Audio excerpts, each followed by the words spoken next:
A lovely evening to you. Welcome to yet another episode of TSL Mondays. And I'm here with two of the hottest properties in Nigerian financial and analytical market. On my left, I got a man who, any room he enters, you just have to say, wow. Like, Timmy, how you doing, man? I'm good, man. I'm good. It's good to be here again, man. It's good. I love the retro vibe. What's the idea behind the retro vibe? I mean, there's someone I look up to in that aspect. Memphis Depay. Anytime he likes this retro vibe, wearing Beckham jerseys and the likes. So I picked it up from there and I've been sticking with it. Brilliantly said. On my right, I got, in school we had debates every now and then, and the man who was the best debater in all primary schools in all Lagos State. Abba. Mollo, how are you doing, man? I'm good, man, but that one is too much. Yeah, man, I'm good. Thank How you. about today? You look too corporate. Yeah. I had, the usual meetings and all that, so we had to look as good as possible. All right, in terms of looking as good as possible, the Premier League is back. After 75 days, City beat Burnley by 3-0. Normal. The first question I'm going straight into it because we're in the era of 100 million defensive midfielders. So I'm just going to ask both of you, how much do you think Rodri worth after that performance against Burnley? But let me start with you. I won't really call on the performance against Burnley as much. No, already do what Rodri normally does, so I don't think he raised his bar too much. I was watching out more for what Burnley was going to do, and I like the rude and awakening they got. They steamrolled the championship, so it was a welcome to the Premier. This is the big leagues. You don't do it anyhow. And like Rodri was the mark of that. What are you doing? All those high pressing and stuff. We are the babas here. He showed them what it is. So I don't think he did anything special more than normal, but it was Rodri. Definitely was Rodri. I'm bringing another angle to you, Timmy. Erling Haaland, like after you break the record for goals in the Premier League, it didn't take you more than 5 minutes to get back at it again. Is he going to do it again this season?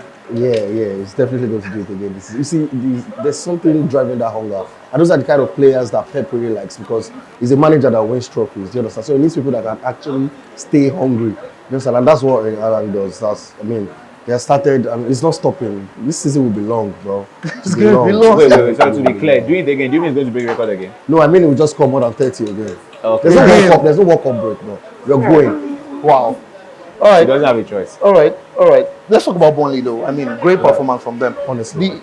You can't be more than what you are. Really. But we've seen Burnley change from clearing the ball to actually putting the ball on the ground. How impressive were they, at least before they got annihilated? So you think my take on Burnley is this: as much as they are trying to play the new Pep style, high pressing, 3-1-6, all the yada yada, I think what just showed was that no matter how much you try to redefine things, the basics still work. If they had stuck to the basics and still done that in half and half, they wouldn't have been steamrolled as much. I believe it showed. It wasn't the first game they were being steamrolled, and it pains me that company didn't learn anything because they faced them in the FA Cup or the FA Cup, and it was sure that what you were doing can work against City.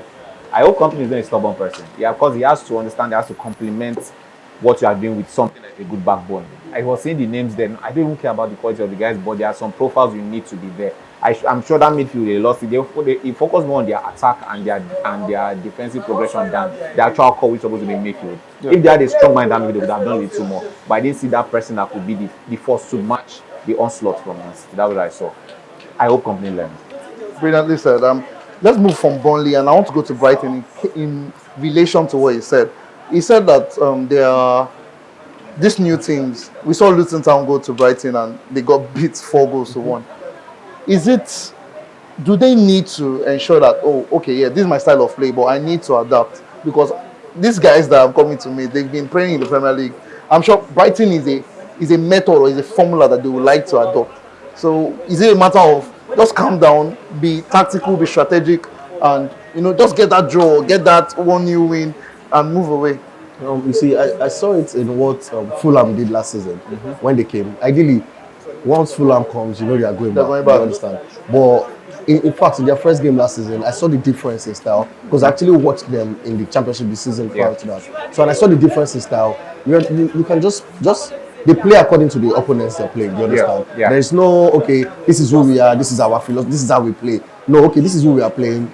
if it's 3-5-2 that has to work for this, that's what we're going to do. If we're going to be a possession-based team here, that's what we're going to do. And it worked for them. I mean, they even finished above Chelsea last season. So I think it happened with Sheffield too. When they came in the Premier League, I think they came maybe 6 or 7 or something. So you just have to, you don't have to be stubborn like Mo said. You just have to know that, okay, just be tactical according to your opponents and what you see that's working, or what other teams are doing against those opponents that are actually working. And I think that's something Luton Town can do, because I see they're still sticking with their strikers, that's Carlton Morris and Adebayo. But there are other ways they can actually implement those guys that will actually be more effective than they did against Brighton. I know you're going to give us your player of the week later after today's game, so I'm going to ask you, who impressed you this week in the Premier League? This week in the Premier League so far, I'll pick Enzo.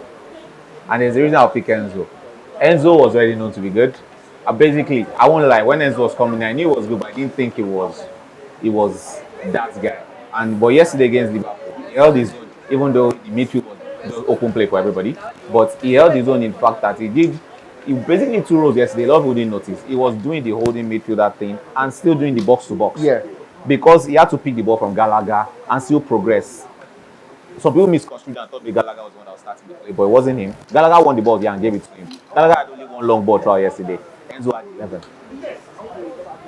So it was basically Gallagher wins the ball, next person is looking for Enzo. What's Enzo doing with the ball? Chukwuemeka and Sterling did not draw back to support them. It was mostly him. Okay, so it was a side-by-side thing. And once he gets the ball, he sends the next thing you are seeing in front again, trying to support and still create. He was linking with James like a nobody yesterday in the first half. Talking about Sterling, it was very important for Liverpool in that game, in how they got the ball back and kept the ball. So I'm just going to ask you, like, what the quality of that game? People enjoyed that game because it was end to end.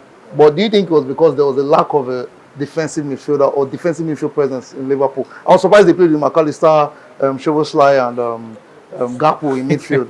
Like, it was basically free for Chelsea. So from a Chelsea point of view, I believe Chelsea they had the chance and they had the opportunities, to just hold the ball and do what they wanted to do. But Liverpool were just, they were one-dimensional for me. It was just, straight to attack. And I think it just boils down to what you said about that midfield selection, the choice of McAllister, Zobo, and Gakpo. Yeah. But yeah, I think that was it. It was because there was no really presence of someone that can literally hold the midfield for Liverpool.